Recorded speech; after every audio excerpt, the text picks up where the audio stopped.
Very good morning to everyone.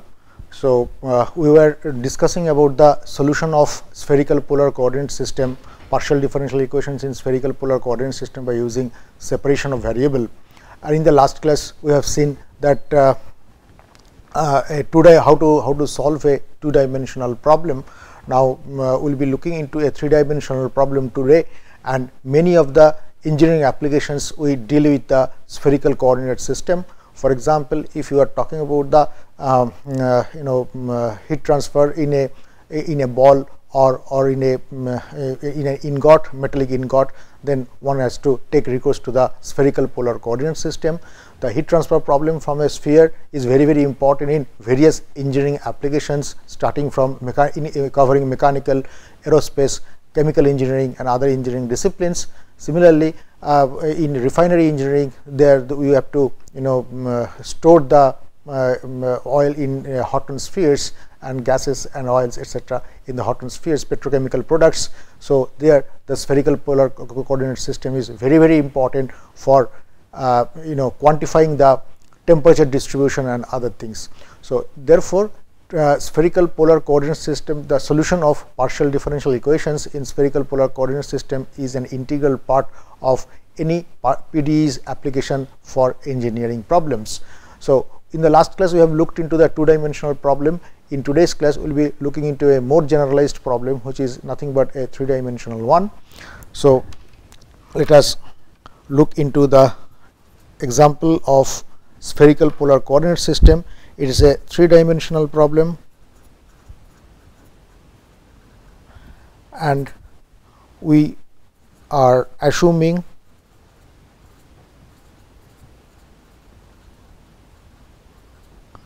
there is no phi symmetry.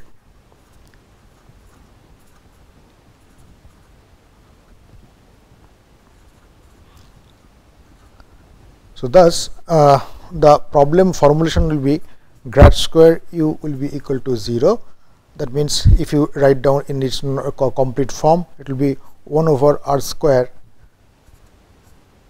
del r square del u del r plus 1 over r square sin theta del theta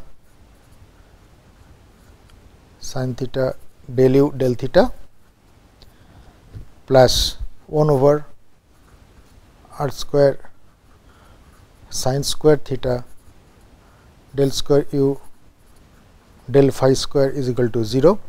So, this is a complete problem in a three-dimensional symmetry, three-dimensional domain, and the boundary conditions are at r is equal to 0, you have u is equal to finite value. So, this is bounded, it will be assuming a finite value, and at r is equal to 1 we have u, maybe a constant, maybe a function of theta, maybe a function of phi, or maybe a function of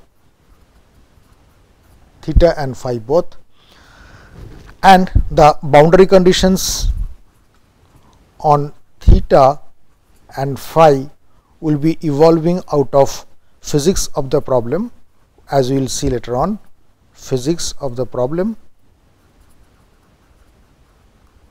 So, they will be the physical boundary condition.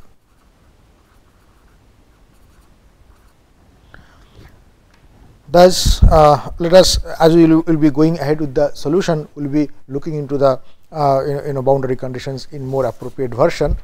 Now, we will be looking for a separation of variable type of solution. So, u r theta phi should be is equal to r of r,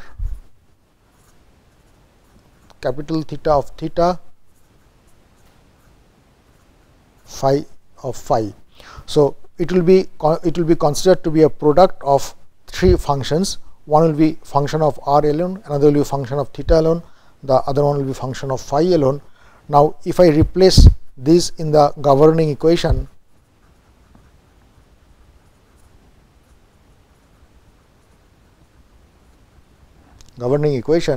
then it becomes theta phi d dr of r square dr plus r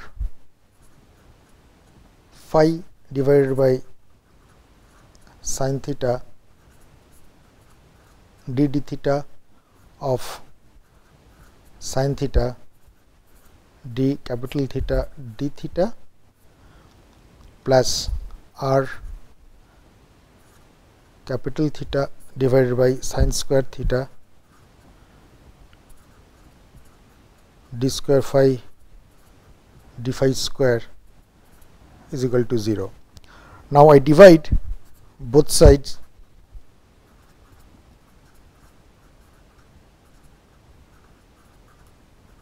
by r, theta and phi. So let us see what we get. What we get is that, and then I multiply it by sin square theta as well.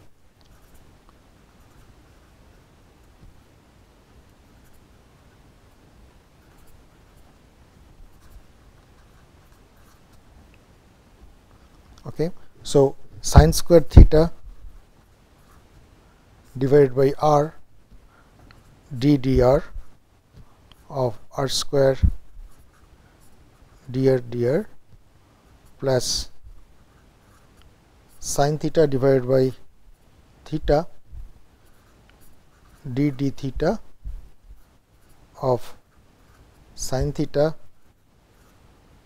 d theta d theta plus 1 over phi d square phi by d square phi d phi square. So that will be constituting this equation. Then we will be formulating a standard eigenvalue problem in the phi direction, taking the physical boundary conditions on phi, which are nothing but the periodic boundary conditions as we have discussed earlier.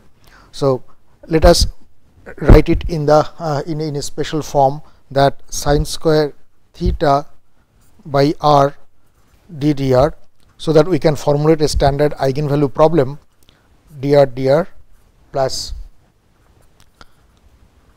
sin theta by theta d d theta sin theta d theta d theta is equal to minus 1 over phi d square phi d phi square, and left hand side is a function of r and theta only, the right hand side is a function of phi only. So, and they are equal, and they will be equal to some constant, and this constant has to be a negative constant in order to have a non-trivial solution. So, in order to have a non-trivial solution, we will be having a negative constant out there. Now, let us formulate the standard eigenvalue problem in the phi direction, and let us formulate the boundary conditions on phi, which are nothing but the physical boundary conditions. So, if we remember that phi is varying from minus pi to plus pi, and we will be having the periodic boundary conditions.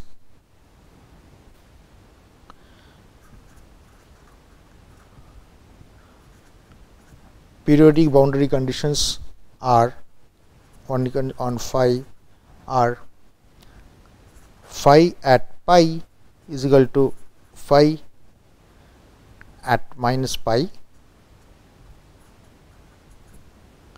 Okay. d phi at pi will be nothing but d phi at minus pi. Okay. So, therefore, we will be having d square phi d phi square minus lambda square phi should be equal to 0. This is the eigenvalue problem.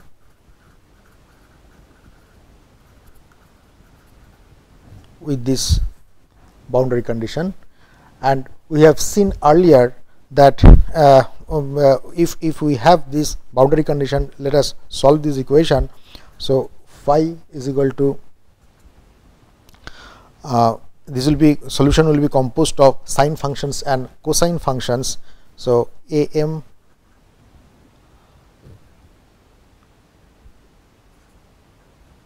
sine lambda phi, okay, let's say C1 sine lambda phi plus C2 cosine lambda phi. Now phi at pi becomes C1 sine lambda pi plus C2 cosine lambda pi is equal to phi at minus pi C1 minus sine pi lambda pi plus C2 cosine lambda pi. So minus lambda pi, cosine minus lambda pi will be same as cosine plus lambda pi. So these two will be cancelled out. So what you will be getting is 2 C1 sine lambda pi is equal to 0. So C1 for C1 not equal to 0, we have sine lambda pi is equal to 0. So lambda pi is equal to m pi. There is a general solution when m runs from 1 to infinity. So lambda m is equal to nothing but m, the natural numbers. Now in the next, what will be utilizing the other boundary condition, that d phi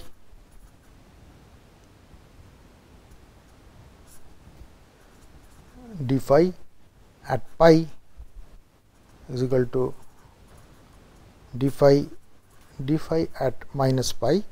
So if you use this boundary condition, so what is d phi? D phi is nothing but C1 lambda cosine lambda phi minus C2 lambda sine lambda phi.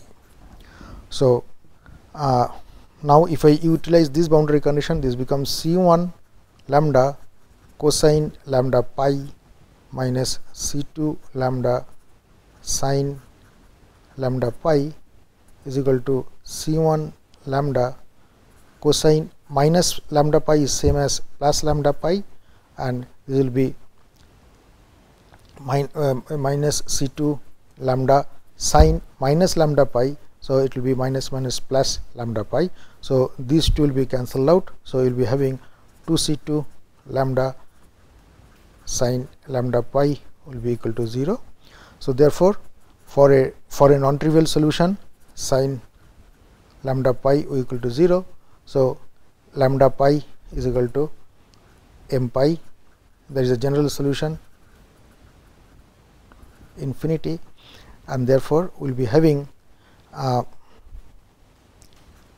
lambda m is equal to m, which are the natural number. So from both the boundary conditions, we are going to get lambda pi will be equal to m,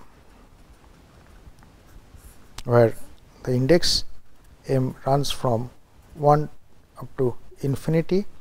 Now if we use a value of lambda to be equal to 0,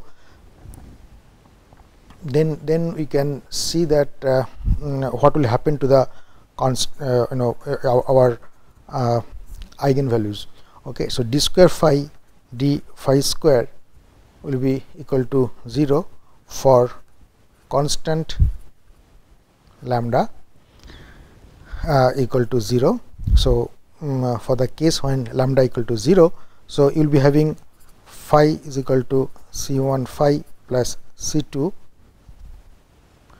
Now if we use the boundary condition that phi at pi is equal to phi at minus pi, then this becomes C1 pi plus C2 is equal to minus C1 pi plus C2. So C2 will be cancelling out, so we will be having 2 C1 pi equal to 0. So C1 will be equal to 0.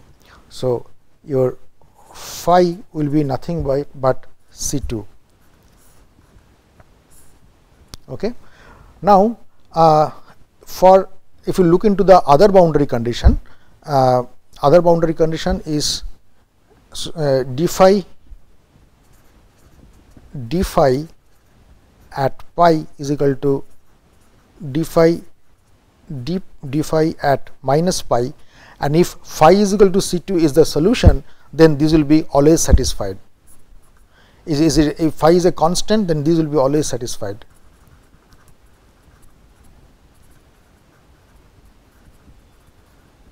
Okay. So therefore, phi is equal to constant is also an eigenfunction, is also a solution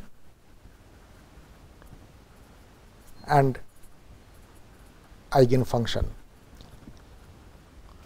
So therefore, we will be having now if you combine. So now what are the eigenfunctions we are getting? One is the phi is equal to a constant, that is a constant, and then another will be phi is equal to, let us say, am sin m phi plus bm cosine m phi, where the in this equation m runs from 1 to up to infinity. Now we have two solution or two eigenvalues functional form. One is phi is constant, another is phi is equal to am sin m phi plus bm cosine m phi. Now m is equal to 1 to infinity, where the m are basically the natural numbers. Now we can combine these two equation, these two solutions eigenfunctions into one eigenfunction if we run our running index m starts from 0. Let us look into what if we start counting our m from 0 instead of 1. Now let us see what will you get at m equal to 0. At m is equal to 0, if I evaluate this equation, I will be getting sin 0 is 0 and bm will be a constant. So therefore, if I take m, if I count m from 0 to infinity instead of 1 to infinity, I will be taking care of the eigenfunction phi is equal to constant. So in general, I can, the eigenfunction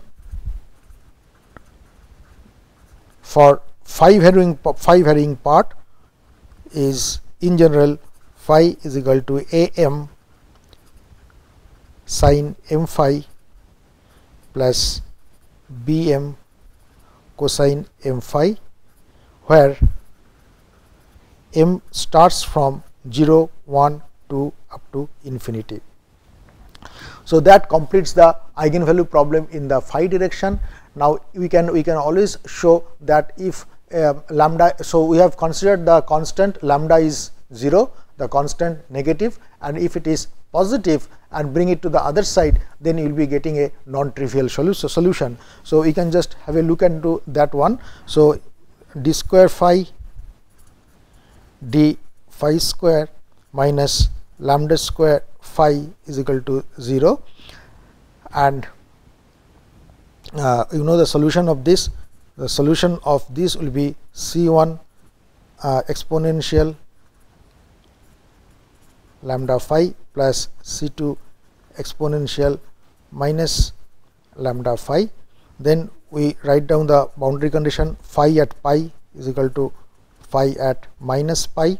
So C1 exponential lambda pi plus C2 exponential minus lambda pi is equal to C1 exponential minus lambda pi plus C2 exponential plus lambda pi.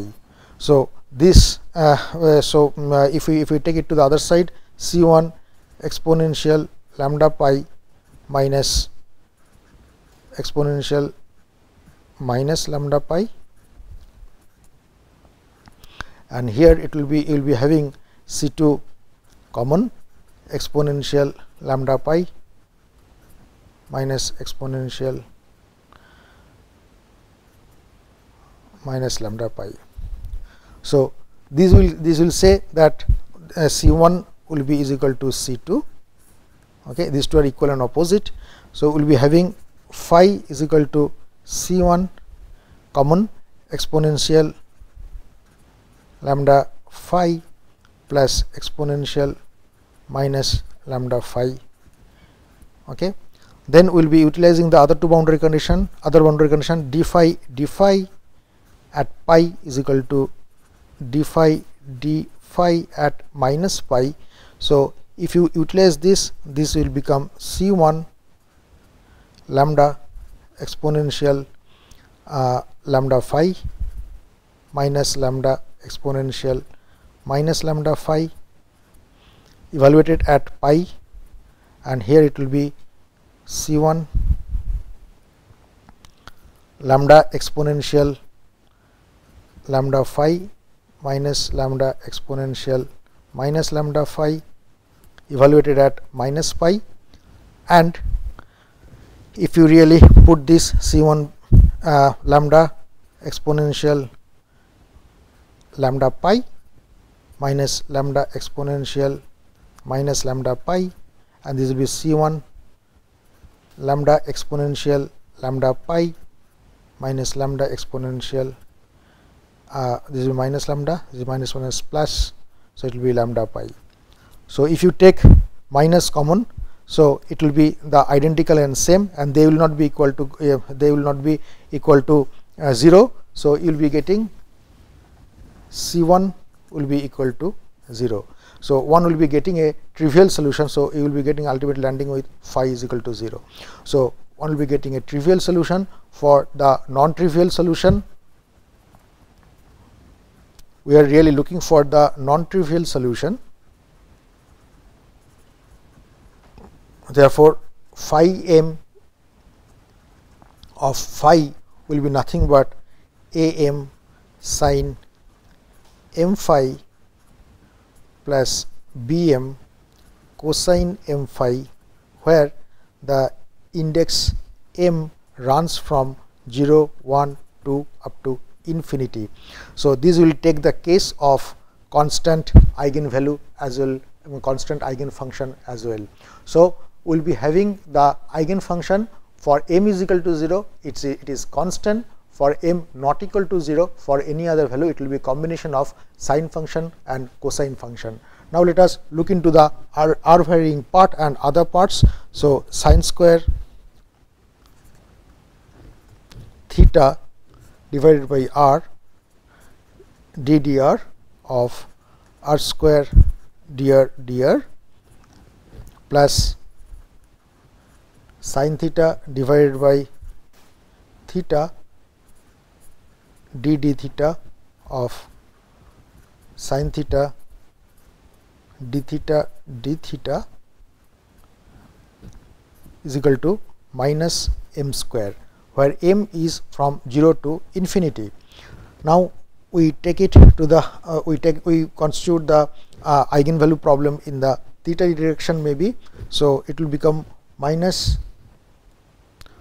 Okay, so one more step, I divide by sine square theta. So 1 by r d dr of r square dr plus 1 over sin theta d d theta sin theta d theta is equal to minus m square sin square theta. So I take it on the other side, and m square sin square theta on this on this side. So it will be 1 over r d dr of r square dr is equal to 1 over sin theta d d theta sin theta d theta plus m square sin square theta is equal to minus lambda square. So this will be equal to, this is a function of r only, this will be function of theta only, they are equal and they will be equal to some constant, and that constant may be a new constant, maybe lambda minus lambda square, and it has to be a negative constant, because in order to have a non-trivial solution. Now we will be able to formulate the eigenvalue problem of theta direction in the theta direction. If we do that, the eigenvalue problem in the theta direction becomes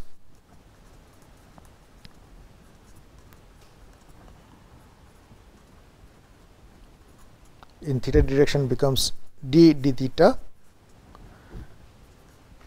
sin theta d theta plus m square divided by sin theta capital theta plus lambda square sin theta capital theta is equal to 0. Now, if you remember, if you look into this equation, you can find out that this sin theta is nothing but the weight function. If you look into the standard eigenvalue problem in the form of L theta plus lambda r theta is equal to 0. So, this will be in the form of L theta plus lambda square r theta is equal to 0. It is basically w theta. W is nothing but the weight function.